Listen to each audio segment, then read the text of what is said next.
Terrorists from around the world are right now flooding into Nigeria to launch Muhammad's prophesied final global jihad.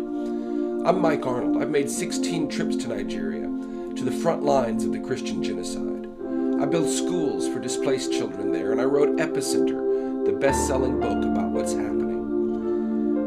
Here's what you must know and what nobody is telling you. When you hear it, you will not be able to look at the situation in Nigeria or global security the same way again.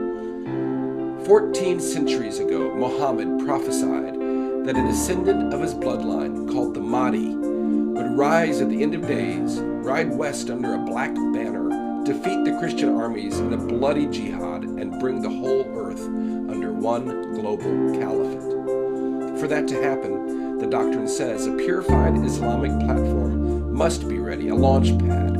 The Islamic world believes they have found it in Nigeria.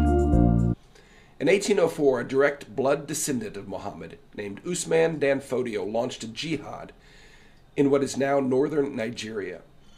He founded the Sokoto Caliphate explicitly as the launch pad for the coming of the Mahdi. He killed as many as 250,000 and displaced millions to establish the largest pre-colonial empire in Africa, bigger population than Pharaoh's Egypt, using the exact same tactics we see today: massacre, beheading, destruction, rape, displacement, and slavery, all while shouting Allahu Akbar.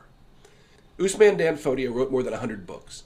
In them he positioned himself as the Mujaddid, the renewer of his Islamic century, whose mission was to prepare the way for the coming of the Mahdi. He believed the Mahdi would appear in the caliphate he founded while his descendants sat on the throne. In other words, he saw himself as, effectively, the Islamic John the Baptist, making the way for their jihad messiah. At its peak, Dan Fodio's Sokoto Caliphate held as many as 2.5 million slaves.